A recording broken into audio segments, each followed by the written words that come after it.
Happy New Year's, everyone. In this video, I'm going to be making two stools from a single 8-foot 2x6 and a couple of bolts.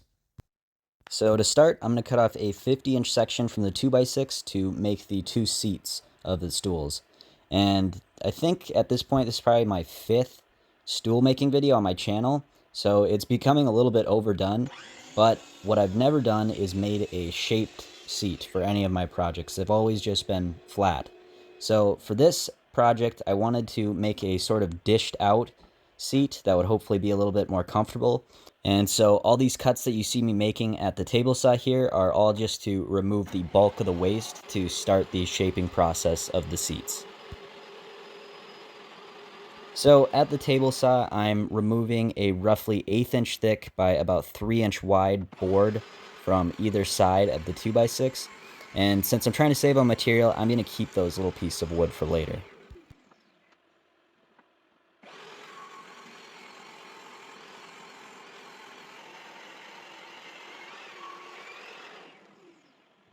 Now I am maybe going to lose some people. To shape the rest of the seat, I am going to be using the biscuit joiner, which was not my first choice of tools. I basically have to cut a small cove on both sides of this 2x6, and I wanted to use either the table saw or the miter saw to do this, but the board that I got was way too warped to hold flat against the fence or the bed of either the table saw or the miter saw.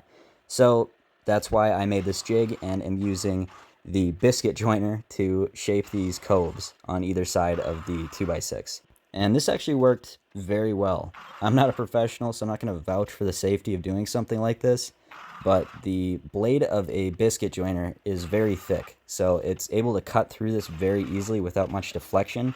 So it was just super satisfying to cut these coves. Oh, and I also set the depth on my biscuit joiner, so I was only taking about a 32nd of an inch on every pass.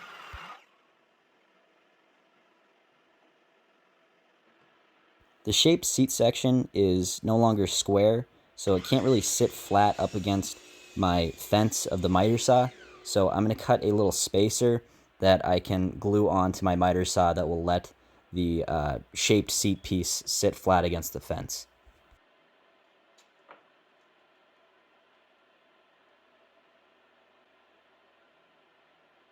And the seats are going to be hexagonal, so I'm cutting the shaped piece into 60-degree sections. I'm also cutting these sections a little bit big so that the seat has a hole in the middle to hold the bolt.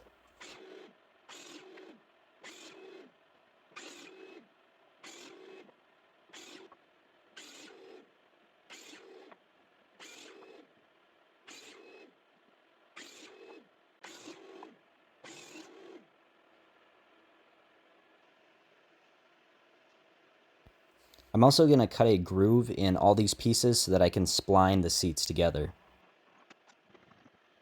Again, these seat sections are obviously still not square, but there are 2 points of contact against my fence, so I feel comfortable cutting these grooves at the table saw.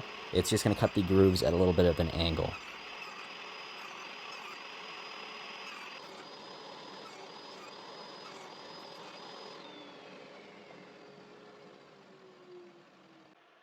And now I'm going to cut some splines from those offcuts from earlier.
I also decided that I wanted to bevel the underside of these seats, and I did that at the table saw.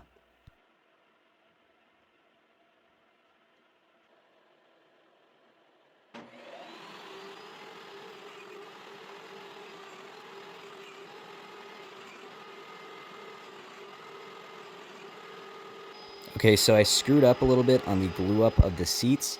I always kind of screw up when mitering together multiple pieces like this. I always have the angle just a little bit off and then end up with gaps. And that's what I did this time too, except the gaps are a little bit too noticeable for my liking. And I could just fill the gaps with wood filler, but it was still pretty noticeable. So instead of trying to hide the gaps, I'm just going to make them more consistent. So I'm going to add a slight reveal with my oscillating tool in between all these sections of the seat.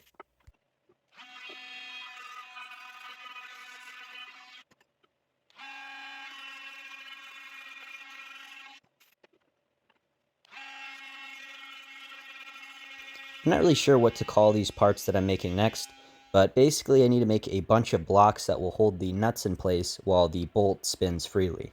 So I'm going to cut a 1-inch section from the 2x6, and I need to make 4 little blocks about the same width as one of the hex nuts.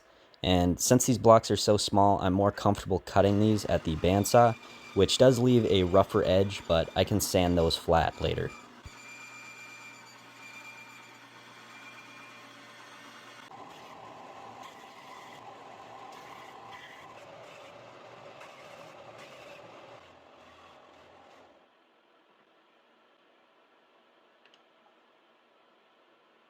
And I want to use some more of those offcuts from earlier to make some little pieces to glue on the sides of each of those blocks that will lock the hex nuts in place.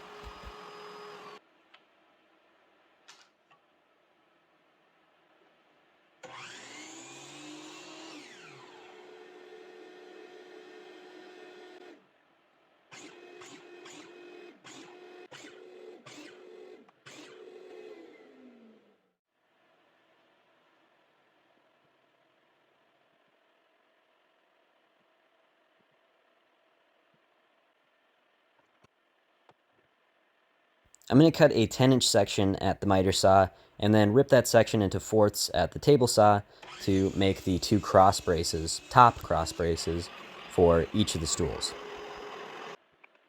And the ends of all these cross brace pieces needed to be cut at 10 degrees, which is what I'm doing now.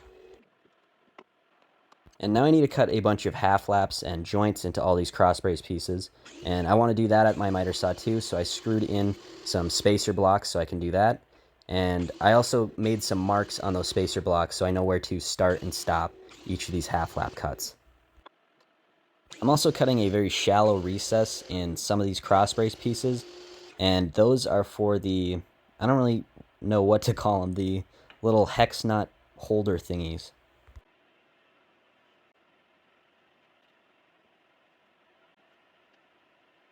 So I glued all the pieces of the cross brace together, and now I have to drill a hole down the center of each of the cross braces all the way through so that there's room for the bolt.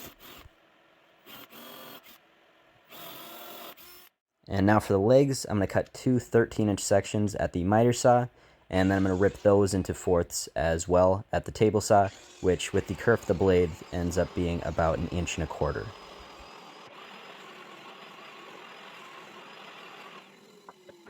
And again, I need to cut all the ends off at 10 degrees. But this time I'm cutting all the 2 ends parallel to each other, if that makes sense.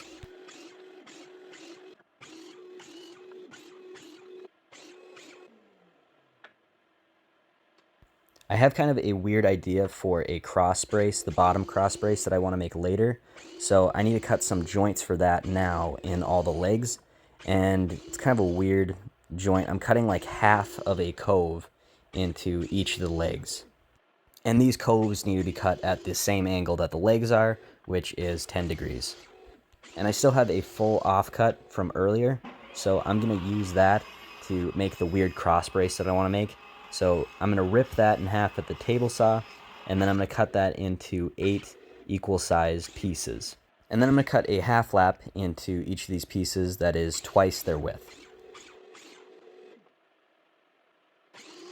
Now without any glue, I can half lap all these pieces together in pairs. So hopefully what I'm trying to do is making a little bit more sense now. I wanted to make kind of like a bent cross brace. So the half lap keeps the pieces together in the middle, and then I can bend the ends around the legs. And while I'm here, I'm just going to put on the top cross brace as well. And I did put glue in all these joints. What you're watching now is kind of just a dry fit.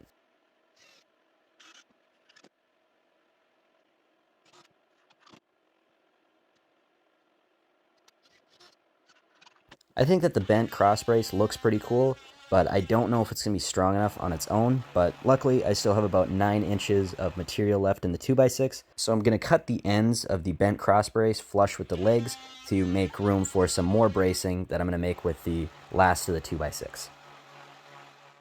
So my plan for this second brace is to make sort of a ring to connect all the legs together. And like the legs, this brace is going to need to be cut at 10 degrees. So I'm setting my bandsaw to 10 degrees, and then I'm going to cut out 8 quarter circles at the bandsaw. And to save on material, I made my first cut and then glued the pieces back together to make the whole piece curved. Also, I kind of cheated. I used a little piece of plywood to make a template to make laying out all the ring sections easier.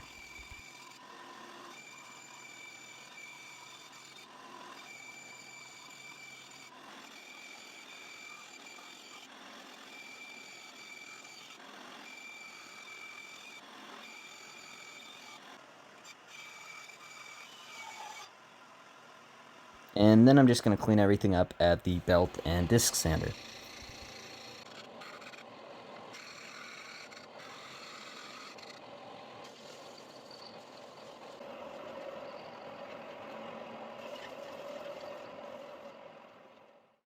I'm just going to butt joint and nail these for now, but I'm going to spline these later to give them a little bit more strength.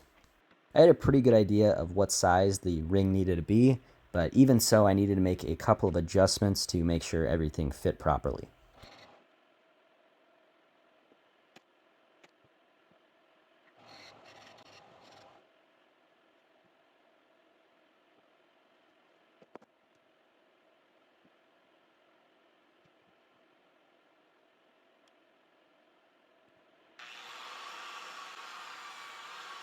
I'm going to spline all the butt joints with the biscuit joiner, and I'm also going to cheat again because I'm not going to use any more of the 2x6 for the splines. I have a bunch of these hardwood biscuits left over from that wine box that I made a few months ago, and so I'm going to use these to spline all the joints on the stool, and that'll give it some strength and also give it a little bit of contrast, which will look nice.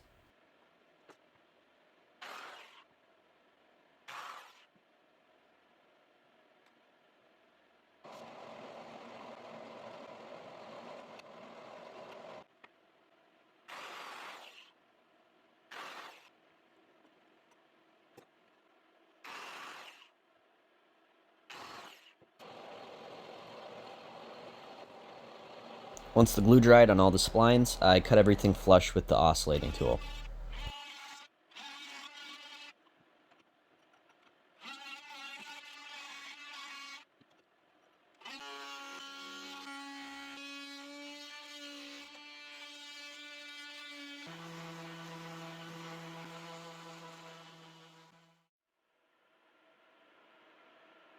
So for the stool hardware, I have a bolt, 2 washers, and 2 nuts for each of the stools.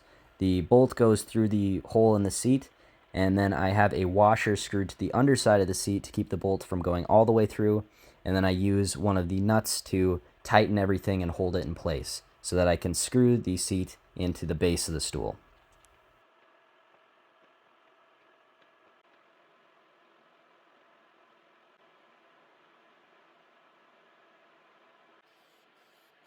And now I can finish everything with some spray lacquer.